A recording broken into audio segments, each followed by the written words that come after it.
What is up? What is going on, everybody? I am back with a more positive post-game recap than the Mariners one because we're going to talk about the Seattle Seahawks post-game victory. Seattle Seahawks victory today in my Seahawks post-game recap. Had to move my desk back a little bit, so I apologize if this is kind of uh, out of sync or looks a little off. I just had to move some things around. Should be all back right here in the next couple days. Seahawks beat the Carolina Panthers 37-27. I'm going to dive into all that. Before I do me a favor. If you're new here, hit the like button. That just helps YouTube know you're liking the video. Other people may enjoy it as well. And then hit that subscribe button. If you're a Seahawks and a Mariners fan, I think you'll enjoy my content. I've done a post-game recap for every single Seattle Mariners game this year, minus a couple when I had stomach flu. And every Seahawks game so far, and then other weekly videos as well. Mariners are pushing towards the playoffs or dragging their way to maybe getting in. But the Seahawks do get a win today, 37-27. They improved to 2-1, kind of pushing that week one back enough where we can kind of now go, okay, maybe that was just a fluke, and maybe the Rams aren't as bad as we originally thought as the Seahawks win their second in a row. Listen, there's still some things that need to be cleaned up. I'm not going to stand here and say the defense played amazing, giving up 27 points to an offense that is just not very good. I will say this. I think Andy Dalton right now is a better player than Bryce Young. So I actually think this might have been a bigger victory for the Seahawks with Bryce Young in there. Dalton didn't play amazing. I'll dive into it. I don't think Dalton is great, but he's a guy that's not going to turn the ball over. He's not going to make a lot of stupid plays. He's limited in what he can do. But you could even see today where this is probably a game where Bryce Young makes a turnover or something like that. So I actually think that while it may be looked at as Seattle caught a break, I actually don't necessarily think it was a break getting to face Dalton. Now, had the backup still been Matt Corral or something, then sure. But Dalton's a capable quarterback who truthfully is probably one of the best 32 in the league. There are probably some teams that Dalton could absolutely be starting for right now.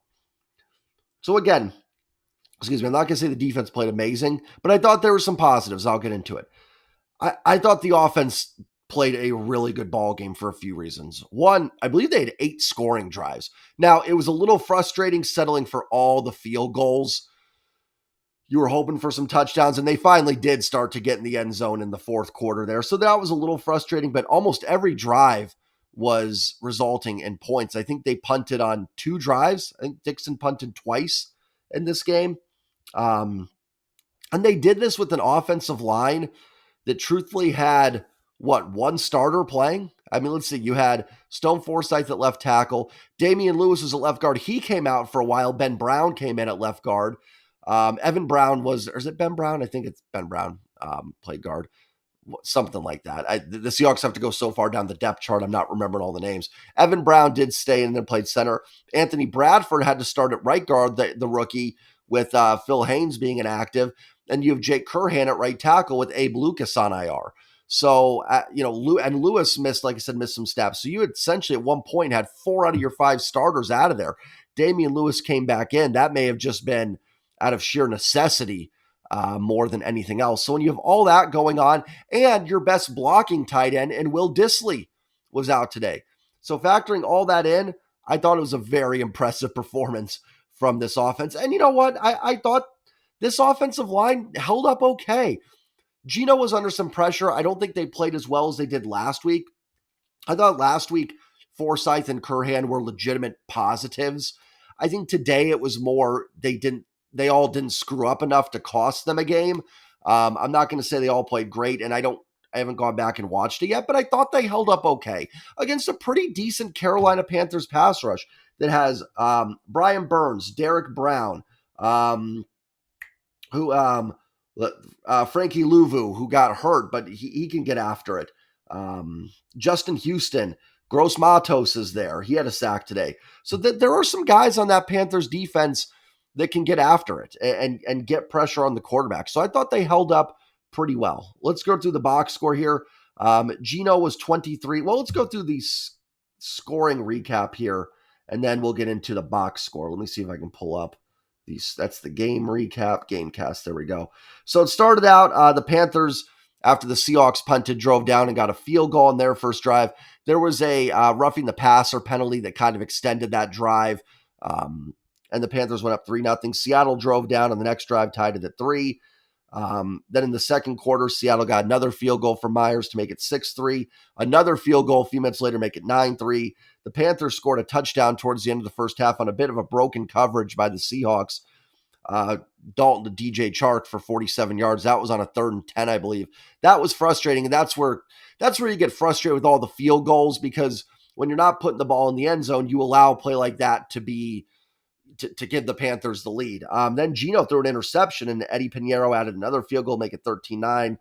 Myers gets a field goal before the half, 13-12. Myers gets another field goal in the third quarter, make it 15-13. Finally, get in the end zone. Kenneth Walker pounded it in, 22-13. Panthers drove right back down, got a touchdown, 22-20. Then the Seahawks put it away with a Kenneth Walker touchdown run, 29-20. Jake Bobo, congrats to him, first NFL touchdown, made it 37-20. That was smart of the Seahawks to go for the 2-point conversion there to make it a 3-score game. 15-16, not much of a difference, doesn't really matter. But to get it to 17, pretty much ended it right there. And it did matter because the Panthers go down and score, with Adam Thielen touchdown at the minute 40 to go. If you don't get that 2, or you just kick the extra point, it might be 36-28 there. And it probably wouldn't have mattered because Seattle probably gets the onside kick, but you're sweating that out a lot more than you would be had they not gotten that 2-point conversion. So that's a heads-up play by Pete Carroll and his staff to go for 2 there. So let's now take a look at the box score. Geno Smith, 23 of 36 for 296, 8.2 yards per attempt, a touchdown, a pick, and was sacked twice. I thought Geno was a little off in the first half. I do think some of that was the offensive line. I thought the Panthers were generating some decent pressure, which I'm not super surprised. I thought this was going to be a tougher test than the Lions D-line. I actually think the Panthers have a little bit more talent on that front 7 to an extent than Detroit does. Now, Detroit's a much better ball team overall, but I expected the pressure to be a little worse, and you didn't have your right guard today, and they're either and without your best blocking tight end, so that all factors in as well.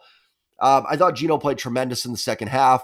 They probably left some points out there, but I am not going to complain about an effort when you're missing 3 of your 5 starting offensive linemen, 2 of them being your tackles, and almost throwing for 300 yards and over 8 yards per attempt. I thought Geno had a nice game. The interception was a bad throw. There was a couple in the red zone that I thought were just a little bit. So I don't think this is like Geno's finest hour necessarily, but if this is like a game and you go 23 of 36 for 296, you're in good hands. Like, and that's, maybe we're getting a little spoiled with Geno because I'm looking at going, I didn't think he was that great, but still the numbers were good. So Geno was solid today. The running game was really good. Kenneth Walker, 18 for 97 with 5.4 yards per carry, plus 2 touchdowns. And then Zach Charbonnet really showed up today, 9 carries, 46 yards. He had a couple really nice runs, and that run in the fourth quarter when he just bullied the defender to the ground. I think it was Sam Franklin. He pushed him back, stiff-armed him, or got him, shouldered him about 5 yards back out of the end zone. Charbonnet has some power. He is a strong runner. And they picked up a couple third and fourth and shorts as well. So it's good to see the backs powering through and picking up those short yardage situations as well. Kenneth Walker had a couple really nice runs. I don't think there's any back in the league, and I'm sure there is, but from what I see, that is better at hitting the hole, it not being there, and bouncing it outside than Kenneth Walker. He did that in the first half. Maybe it was the second half. I don't remember. Had about a 36-yard run. That was his long of the day. A really impressive run. For my money, nobody's better at that than Kenneth Walker. And DJ Dallas 2 carries for 7 yards. I was going to say 3-headed monster, but I'll put it as more of a 2-headed monster. But I love the Walker Charbonnet duo. Absolutely love it. It is thunder and lightning, and it is great to have 2 backs that you trust. I'm really happy to see Charbonnet getting some carries and looking strong. After the first couple weeks not showing much. And listen, as a running back, I think it's tough. Kenneth Walker struggled his first few weeks last year. You're not in a rhythm. You're not getting consistent carries. It's not easy. So I was impressed with them today. DK Metcalf really stepped up. 6 catches, 112 yards, a quiet 6 for 112. And I mean that in a good way. Like, it wasn't super flashy. He didn't get in the end zone. But ever since that first game when DK kind of lost his cool, one, I have not seen DK getting into any scuffles, which is fantastic to see because I was getting tired. I think we all were. DK is quietly going about his business. He's making catches. He's getting first downs. He's moving the chain. That is the best trash talking you can do. That is the best thing you can do. And I'm happy and proud of DK for doing that because he has been, and a guy that's banged up, played a little banged up today, had over a quiet 100-yard game. That's when you know you've made it, when you have those quiet 100-yard games. Kenneth Walker caught 3 for 59. He had one on a 1st and 25 on what I think was a bit of a wheel route down the sidelines, and Geno found him. Walker's been a good receiving back. He is so shifty in the open field too, at making guys miss. He has turned a lot of passes that look like little swing passes aren't going to get anything into 3 or 4 yards. Noah Fant, 4 for 41. After getting shut out week 1, Noah Fant has proven to be valuable. Colby Parkinson, 3 for 38. I love this tight end trio Seattle has, and it doesn't get talked about, and I'm not sure why. You have 2 really good receiving tight ends in Fant and Parkinson, excuse me. You have maybe the best blocking tight end in the league in Will Dissly. And Will Dissly, when he's in there, is a first down machine. He'll get everything. He'll have 3 catches, 30 yards easily, all for first downs. It is a really, really great tight end group. Now, is it as good as a George Kittle? No. You'd rather have that one guy. But as a unit, it is a really good unit. Tyler Lockett, 3 for 34, and he caught that 2-point conversion, which was very reminiscent to the 2-point conversion in the NFC Championship game in 2014. But Lockett did a nice job to get that. JSN, 1 for 10. Haven't gotten him going yet. I'm not worried about it. Number one, you're missing a lot of the O-line. It's hard to judge a lot of things with the offense right now. I mean, and they're playing great ball. But I'm not going to get on it until we see everything healthy. And it takes time. Like, this is his 3rd game. Getting him some rhythm with Geno, getting that connection down. And, the tight ends have been invaluable. DK's having big numbers. Guys, not everybody's going to have big numbers every week. The thing is, though, that eventually DK is going to have a rough game. Eventually the tight ends are going to get shut down. That's when you find Tyler and JSN, and they'll be fine. Bobo, 1 for 5 for the touchdown. Charbonnet, 1 for -1. Dallas, 1 for -2 on receptions. Defensively, the Seahawks got 3 sacks. Jaron Reed with a sack and a half. Boye Mafe had a sack, and Jordan Brooks split a sack with Jaron Reed. Couple names I want to shout out here. Jaron Reed is playing really good football, and I will eat crow on that one. I didn't hate the signing. I just thought, Jaron Reed's okay depth. If he's playing 15 snaps a game, you're okay. But if he's an every down player, yeah. And because watching him in Green Bay, he just didn't play well. But for whatever reason, and listen, you can not like Clint Hurt. I have some frustrations. I'm not the biggest Clint Hurt fan in the world. But man, he knows how to use Jaron Reed. That is 100% certain because Jaron Reed has been one of the best players on this defense for all 3 games. I thought even in the Rams game when I watched the tape, he flashed. I thought he played solid last week. He gets a sack and a half today. And how about this run defense? How much better it has been so far. Last year, Carolina rushed for over 200 yards against the Seahawks. One of the main reasons they won that game, they rushed for 44 yards today. Jaron Reed is a big reason for that. Now, there's some scheming stuff they're doing differently on the D-line as well that I think is helping, but Jaron Reed is definitely having an impact. And so far, what a tremendous signing that has been for this team to bring Jaron Reed back into the fold. And even if the pass defense still isn't there yet, at least the run defense, it probably won you the game today. Carolina had to play in a lot of 3rd and longs, had to have Andy Dalton throw almost 60 passes today. That's not how the Carolina Panthers want to play football. It took them out of their comfort zone. And listen, is pass defense more important than run defense? Yes, it's a passing league. But my gosh, it's better than last year when they couldn't stop the pass or the run. At least they're stopping something. I thought Julian Love played better. This was, I thought, his best game as a Seahawk. I thought that Devin Witherspoon was tremendous today. They targeted him 11 times. He only allowed, I think, 2-3 catches for 19 yards. He was tremendous. They tried to pick on him, and he wasn't having any of it. That PI on him was a terrible call. Terrible call. And as he grows in this league, he'll probably get that call. more often than not. I think sometimes as rookies, refs are a little bit more, and going up against some veterans like Chark and Thielen, they know how to manipulate. I'm not saying it's a cheating thing, but veteran receivers know how to get those flags. But I thought Witherspoon played tremendous. 2 pass breakups, 11 tackles. He's been great in run support too. He's come up and made some big plays against the run. He has helped sniff out screens. Seattle was not beaten at all by the screen game today, from what I remember.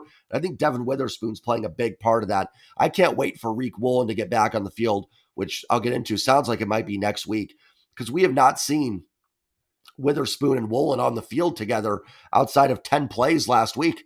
I have been so impressed with Devin Witherspoon so far. And can we cool it a little bit on the Twitter takes of, oh, see, they passed on Jalen Carter, how stupid that was. Devin Witherspoon is a great football player. We are going to be very happy he's a Seahawk. Credit, excuse me, I'm losing my voice here, to the Seahawks depth that they've built. And they've been able to do that through the Russell Wilson trade, through just better drafting, because Trey Brown went out with a concussion. Reek Woolen was already out. And you've got Michael Jackson who came in there. I don't think Michael Jackson played very well, but it's somebody that's capable. The depth on this team is good. They lost Darrell Taylor today, and I don't think he came back in. And Derek Hall and Boye Mafe played really well on the edges. They lost Draymond Jones, and they survived. And hopefully these injuries are all quick stuff that can be healed up for next week. But yeah, tremendous depth. This team's done a great job. Boye Mafe's really flashed so far this year. He looks, if he can get some pass rush generated, Darrell Taylor is not going to be playing many snaps. And I'm all for Darrell Taylor. I'm sorry I'm losing my voice. I've been talking all day. I'm not saying Darrell Taylor shouldn't play. He should.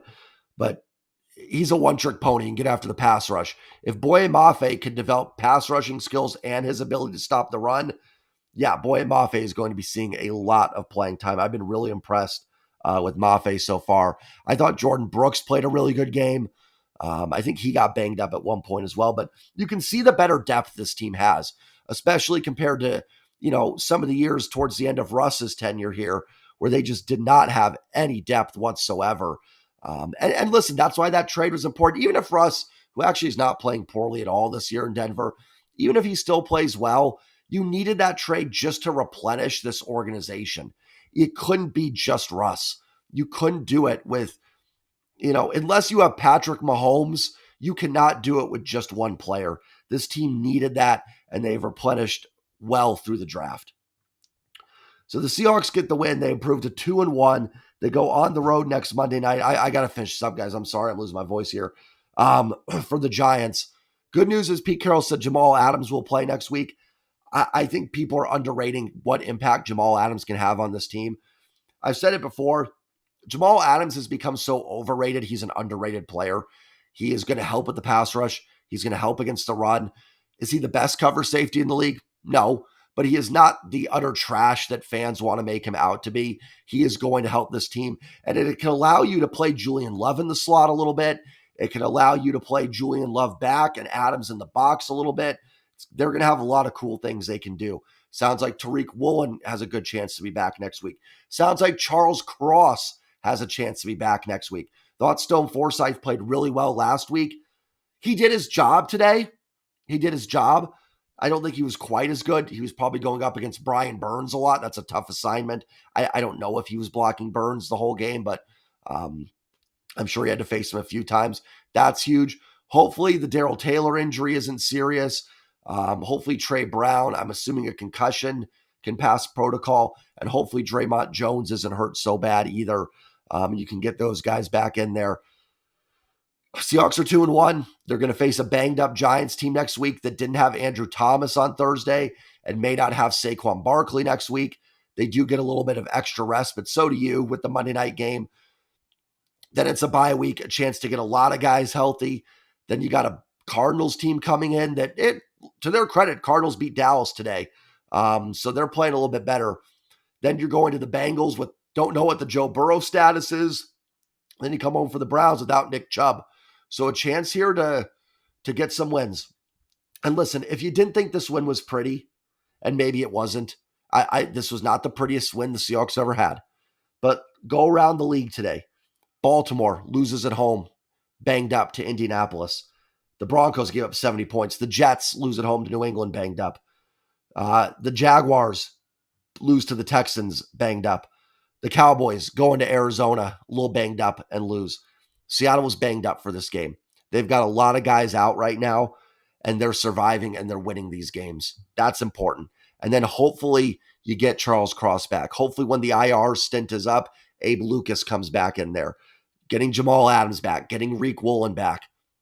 This was a good win. It was a good quality win.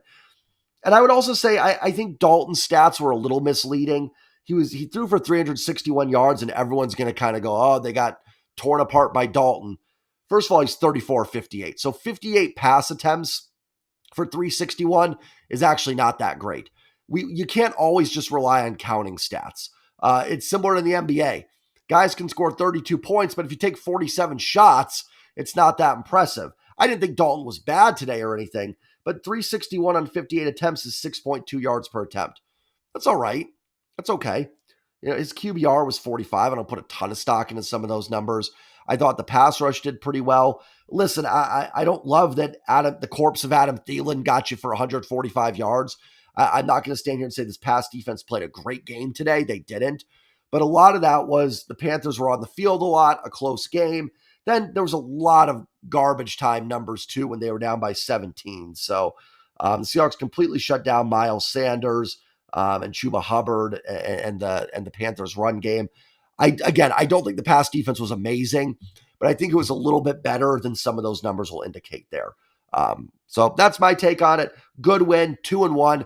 Need something with the way the Mariners are playing. My gosh. So thank you to the Seahawks. It'll be nice this week because Sunday can be all Mariners. Hopefully it means something for the season finale. And then if the Mariners season ends, it's all Seahawks. It's all in. They will get back at it Monday night against the Giants. So thank you guys so much for watching. Hit the like button, hit the subscribe button, and I will see you guys tomorrow for more Mariners coverage. Have a great night, everybody. Go Hawks. Peace.